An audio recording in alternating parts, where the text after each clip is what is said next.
And हमारे बोजी को देखते हैं जो ऐसे ही अपने किंगडम के बाहर एक जंगल में घूम रहा होता है। तभी इसके सामने शैडो क्लैन का कागे आ जाता है जो किसी तरह लूटपाट चोरी चपाटी करके अपना पेट भरता है। ओए तू कौन है बे?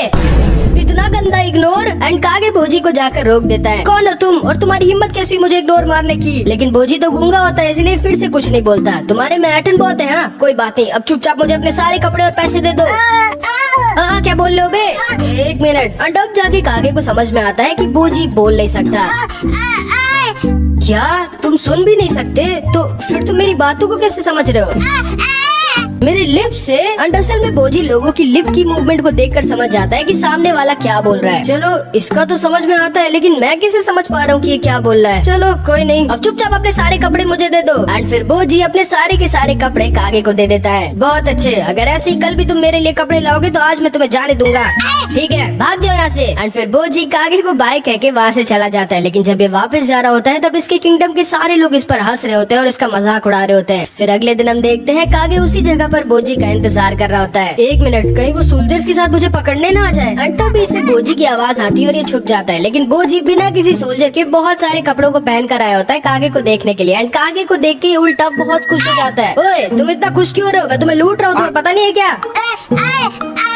क्या तुम्हें मुझसे बात करना अच्छा लगता है? एंड असल में बोजी को कागे बहुत अच्छा लगने लगा था क्योंकि ये पहला था जिसे बोजी की बातें समझ में आ रही थी। ठीक है, अब चुपचाप अपने सारे कपड़े मुझे दे दो। अच्छा वैसे तुम्हारा नाम क्या है? ओह तुम्हारा नाम बोजी है क्या? कल भी तुम मेरे लिए कपड़े लाओगे? ठीक है, जैसी तुम्हारी मर्जी। एंड फिर बोजी अगले दिन भी कागे के लिए ढेर सारे कपड़े लाता है। एंड कागे को देखकर बहुत ज्यादा खुश हो जाता है। एंड कागे भी थोड़ा सा शर्मा जाता है। एंड फिर इन दोनों की थोड़ी बातें होती हैं। ओह तो तुम उस कैसल के प्रिंस हो क्या? तुम इस दुनिया के स्ट्रॉन्गेस्ट किंग बनना चाहते हो?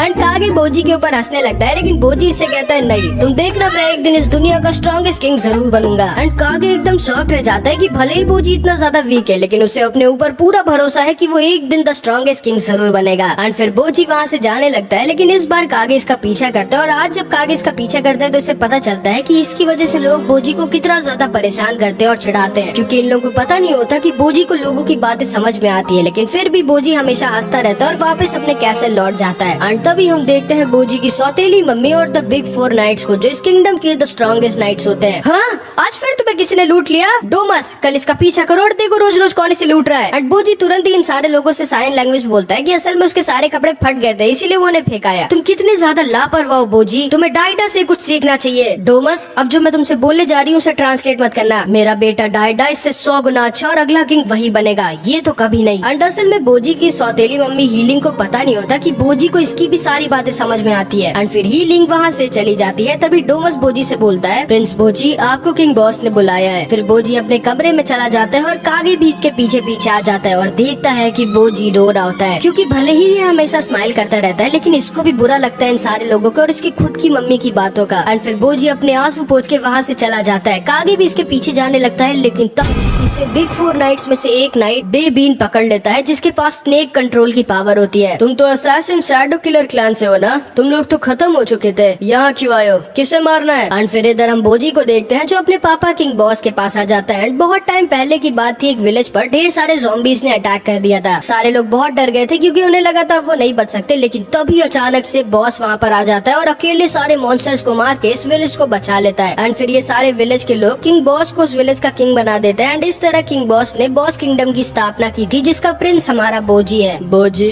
मुझे इस बात से कोई फर्क नहीं पड़ता कि तुम्हें कोई 3 दिन से लूट रहा है, मुझे इस बात से फर्क पड़ता है कि तुम उन्हें लूटने दे रहे हो।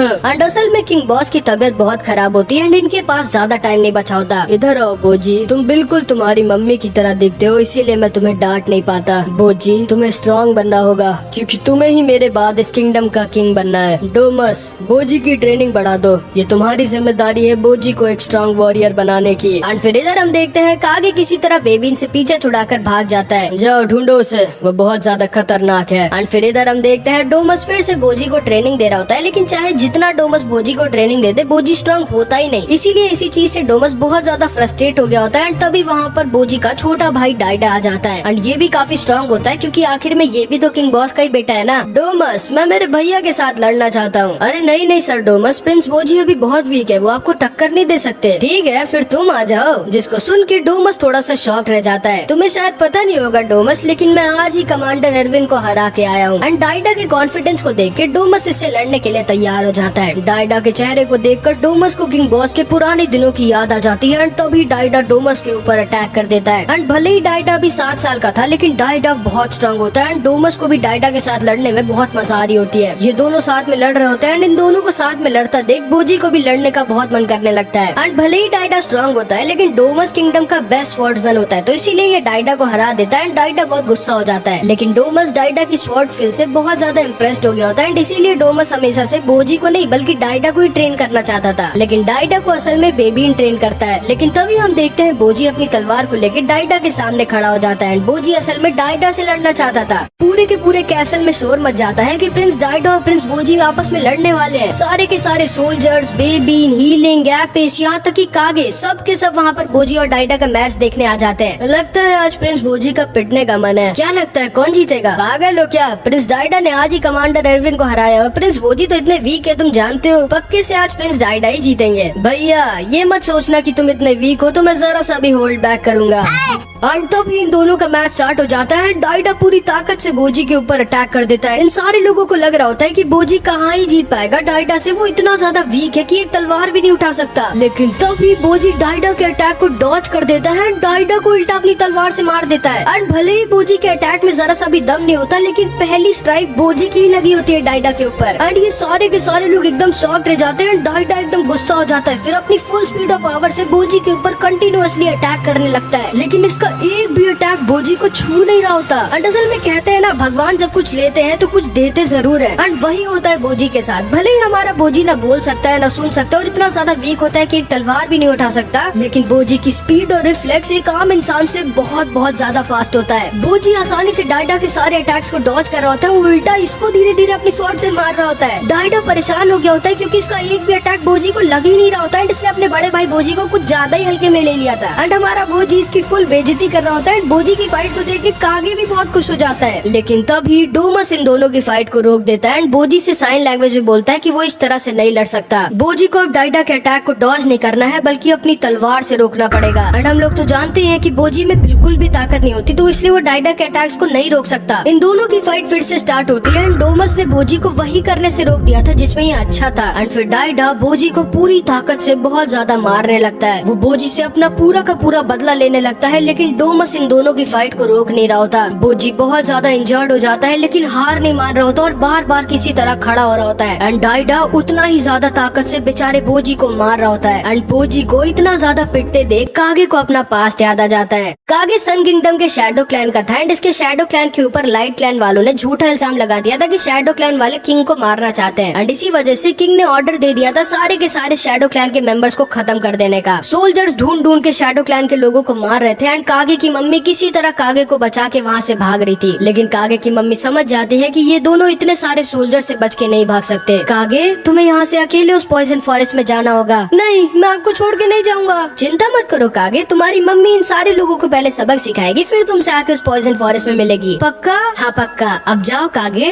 और अपना ख्याल रखना। एंड कागे की मम्मी जानती थी कि वो आखिरी बार कागे को देख रही है। एंड कागे पॉइजन फॉरेस्ट की तरफ जाने लगता है। वो देखो एक वहाँ पर भाग के जा रहा है। मैं तुम लोगों को उसके पास भी नहीं जाने दूंगी। ओह, तो तुम्हें लगता है तुम हम सबको अकेले रोक सकती हो माया? जिरेन, तुमने किंग से झूठ क्यों बोला कि हम उन्हें मारना चाहते हैं? ये तो ऑब्वियस है माया, क्योंकि मुझे तुम लोगों से नफरत है। एंड इधर हम कागे को देखते हैं जो अपने खिलौने को लेकर पॉइजन फॉरेस्ट की तरफ भाग रहा होता है। एंड ये खिलौना कागे की मम्मी ने कुछ ही दिन पहले कागे को उसके सेकंड बर्थडे पर दिया था। कागे के पीछे ढेर सारे सोल्जर्स पड़े होते हैं एंड तभी इसके सामने कोई लोग आ जाते हैं। एंड फिर इधर हम कागे की मम्मी को देखते हैं जो अपनी आखिरी सांस तक इन सोल्जर से लड़ती है ताकि कागे अपनी जान जान बचाकर भाग सके। अपना ख्याल रखना कागे। एंड फिर इधर हम कुछ सोल्जर्स को देखते हैं जो कागे को ढूंढ रहे होते हैं। आप लोगों ने एक शैडो क्लैन के बच्चे को देखा है क्या? एंड तभी ये बच्ची जिसका नाम पॉइज होता है वो उल्टी तरफ पॉइंट कर देती है। एंड कागे को असल में इस बच्ची ने अपने खिलौने के अंदर छुपा लिया था। ये सोल्जर्स उधर ही की तरफ जाने लगते हैं, लेकिन तभी कागे को उसकी मम्मी जिरेन के भाले में लटकी हुई दिख जाती है। एंड कागे जोर जोर से रोने और चिल्लाने लगता है। एंड कागे को बचाने के लिए ये लड़की भी जोर जोर से चिल्लाने लगती है, जाओ यहाँ से तुम लोग। लेडी पॉइज को इतने सारे मरे हुए शैडो क्लैन के मेंबर्स को देखकर डर लग रहा है। एंड ये सोल्जर्स फिर वहाँ से चले जाते हैं और ये बच्ची किसी तरह कागे को बचा लेती है। एंड फिर कागे कई दिनों तक अकेले पॉइजन फॉरेस्ट में भटकता है। फिर वो बो किंगडम में आ जाता है। कागे ने बहुत दिनों से कुछ नहीं खाया होता है, उसे बहुत ज्यादा भूख लगी होती है, इसीलिए ये बेचारा इसके पास जो एक लौती चीज इसकी मम्मी की बची हुई थी, एक खिलौना, उसके बदले सिर्फ एक एप्पल को लेकर भागने लगता है। लेकिन ये दुकान वाले इसे पकड़ लेते हैं और फिर इसे बहुत मारते हैं। ये कोने में पड़ा होता है और मरने वाला होता है, लेकिन तभी एक आदमी इसे अपना बचा कुचा खाना दे देता है, जिससे कागे की जान बच जाती है। लेकिन ये आदमी असल में एक बहुत बुरा इंसान होता है। ये कागे से अपने सारे काम करवाने लगता है, यहाँ तक कि कागे से चोरी भी करवाता है और बदले में इसको अपना बचा कुचा खाना दे देता है। लेकिन तब भी कागे से बहुत ज्यादा प्यार करने लगता है, क्योंकि कागे के लिए यही एक इंसान था जो अब सब कुछ था। लेकिन एक दिन इस इंसान को एक पोस्टर दिखता है जिसमें कागे का नाम लिखा हुआ था और लिखा हुआ था कि जो भी कागे को पकड़वाने में किंग की मदद करेगा उसे किंग बहुत ज्यादा पैसे देंगे। एंड ये बिना कुछ सोचे समझे ढेर सारे सोल्जर्स को अपने घर लेकर आ जाता है। लेकिन कागे किसी तरह अपनी जान बचाकर भाग जाता है। यह आदमी फिर एक होटल में जाता है पार्टी करने के लिए, लेकिन इस आदमी की एक दूसरे आदमी से लड़ाई हो जाती है जो अपने चाकू को इसके सीने में घुसेड़ देता है। यह आदमी मरने वाला होता है, लेकिन ये देखता है किसी को कुछ फर्क नहीं पड़ रहा होता, कोई भी इसकी मदद करने के लिए आगे नहीं आ रहा होता सिवाय कागे के, जो इस आदमी के लिए रो रहा होता है। ये समझ जाता है कि इसने कितनी बड़ी गलती की थी एंड फिर ये वहीं पर खत्म हो जाता है। फिर कागे वहाँ से रोते रोते चला जाता है और चोरी और लूटपाट करके अपना पेट भरने लगता है। कई साल बीत जाते हैं एंड फिर एक दिन कागे हमारे बोजी से मिलता है। वो पहला अच्छा इंसान जो कागे से बिना कुछ लिए इसको इतना कुछ दे रहा था। एंड इसीलिए बोजी को कागे इतना ज्यादा पिटते हुए देखा नहीं जाता एंड डाइडा को रोकने के लिए इतने सारे सोल्जर्स के बीच बोजी को बचाने के लिए जाने लगता है। लेकिन तभी ऊपर से एपिस इन दोनों की फाइट को रोक देता है। सर डाइडा इस फाइट को जीत गए हैं एंड बोजी फिर वहीं पर अधमरा होकर गिर जाता है। एंड फिर इधर हम डाइडा और बेबीन को देखते हैं।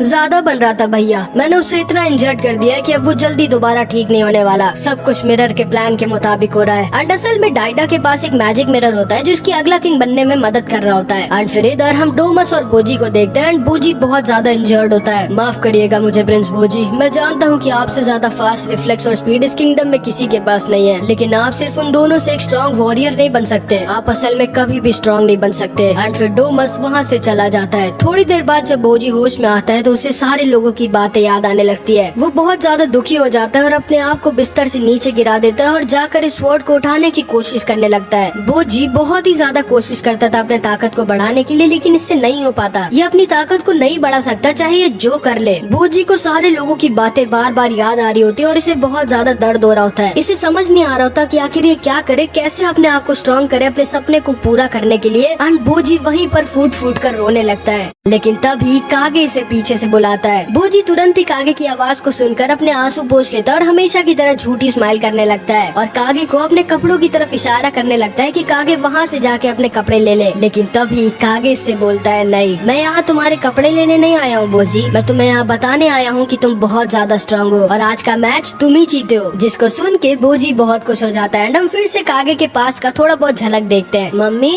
हम लोगों को क्यों मारते हैं? क्योंकि इसीलिए हमें भगवान ने बनाया है कागे, ये हमारा काम है। एक दिन तुम्हें भी किसी एक इंसान को चुनना होगा और वो तुमसे जो भी कहे तुम्हें वो करना होगा, चाहे वो तुम्हें खुद को मारने के लिए क्यों ना कहे। तुम्हें उस इंसान की अपनी आखिरी सांस तक ध्यान रखना होगा। बोजी, मैं जानता हूँ तुम्हें थोड़ा सा अजीब लगेगा ये सुन के, लेकिन अब से मैं हमेशा तुम्हारे साथ रहूंगा। आज से तुम मेरे दोस्त हो बोजी, और मैं तुमसे वादा करता हूँ कि मैं तुम्हारा सपना जरूर पूरा करवाऊंगा। एंड इस तरह से हमारे बोजी को उसका पहला और सच्चा दोस्त मिल जाता है। बोजी बहुत ज्यादा खुश हो जाता है और खुशी के मारे रोने लगता है। फिर रात में हम देखते हैं अचानक से बोजी के पास एक औरत आती है एंड अपनी पूरी ताकत से बोजी को पूरा हील कर देती है। फिर कागे ऐसे ही कैसल में घूम रहा होता है, लेकिन इस बार बेबीन कागे को घेर लेता है एंड इसे पकड़ लेता है। एंड फिर अगले दिन हमें पता चलता है कि प्रिंस बोजी और प्रिंस डाइडा के पापा किंग बॉस खत्म हो गए एंड किंग बॉस ने मरने से पहले प्रिंस बोजी को इस किंगडम का अगला राजा बना दिया होता है। एंड तभी अचानक से किंग के मुंह से एक अजीब सा और बहुत ही ज्यादा डरावना डीमन बाहर निकलता है, जिसको देखकर ये सारे लोग डर जाते हैं। ये डीमन बोजी की तरफ अपनी उंगली पॉइंट करता है और जोर जोर से हंसने लगता है एंड फिर ये वहाँ से गायब हो जाता है। किसी को भी समझ में नहीं आ रहा होता कि ये क्या था। एंड फिर हम डाइडा को देखते हैं जो भागते हुए अपने मिरर के पास जाता है। मिरर, तुमने तो कहा था कि मैं अगला किंग बनूंगा, लेकिन मेरे पापा ने तो भैया को अगला किंग बना दिया। चिंता मत करिए प्रिंस डाइडा, आप ही इस किंगडम के अगले किंग बनेंगे। एंड अगले दिन हम देखते हैं बॉस किंगडम की सारी जनता आई होती है बॉस किंगडम के नेक्स्ट किंग के अनाउंसमेंट के लिए। बोजी तैयार होता है अपनी रिस्पॉन्सिबिलिटीज को एक्सेप्ट करने के लिए, लेकिन तभी ये सेनापति बोलता है, किंग बॉस ने बॉस किंगडम के जिस अगले किंग को चुना है वो है प्रिंस डाइडा। एंड बोजी एकदम शॉक्ड रह जाता है क्योंकि किंग ने तो इसको अगला राजा चुना था। एंड असल में हीलिंग ने सीक्रेटली एक मीटिंग रखी थी बोजी को नहीं बल्कि डाइडा को अगला किंग बनाने के लिए, जिसके लिए वोटिंग भी हुई थी, जिसमें सिर्फ और सिर्फ आपिस और सैंडिनो ने बोजी को वोट दिया था। बाकी इन सारे लोगों ने डाइडा को अगला किंग बनाने के लिए वोट दिया था। एंड बेचारा बोजी तो बोल भी नहीं सकता, तो वो सबको सच भी नहीं बता सकता। इसीलिए हीलिंग की वजह से बोजी नहीं बल्कि डाइडा बॉस किंगडम का अगला किंग बन जाता है। बोजी वहाँ से रोते रोते भाग जाता है। एंड फिर इधर हम कागे को देखते हैं जो जेल में बंद होता है, लेकिन ये किसी तरह अपने आप को काट देता है और उस जेल से भागने लगता है। लेकिन फिर से बेबीन इसको पकड़ लेता है। मैं आखिरी बार तुमसे पूछ रहा हूँ, आखिर किसको मारने आए हो तुम यहाँ? अरे यार मैं सच बोल रहा हूँ, मैं किसी को यहाँ मारने नहीं आया हूँ, मैं बस बोजी की मदद करना चाहता हूँ, मैं उसका दोस्त हूँ। जिसको सुन के बेबीन एकदम शॉक्ड रह जाता है। एंड फिर बेबीन बोजी के पास जाता है और बोजी से कह देता है कि कागे एक बहुत लंबी जर्नी पर चला गया है और अब वो बोजी से कभी नहीं मिलेगा। जिसको सुन के बोजी और ज्यादा दुखी हो जाता है, लेकिन बोजी को यकीन नहीं होता कि कागे ऐसा कर सकता है। तो तुरंत ही बोजी मित्सुमाटा के पास जाता है, एक टू हेड स्नेक जिसकी बोजी ने बचपन में जान बचाई थी और इसके पास सारे क्वेश्चंस के आंसर होते हैं। एंड मित्सुमाटा बोजी को बता देता है कि कागे बेबीन के ही पास था। एंड बेबीन ने कागे को एक बहुत ही इम्पोर्टेंट और बड़ा मिशन दिया जिसके बारे में मित्सुमाटा बोजी को नहीं बता सकता। एंड फिर मित्सुमाटा बोजी से कहता है, आप चिंता मत करिए सर बोजी, कागे एकदम सेफ है और आप उससे जरूर जल्दी ही मिलेंगे।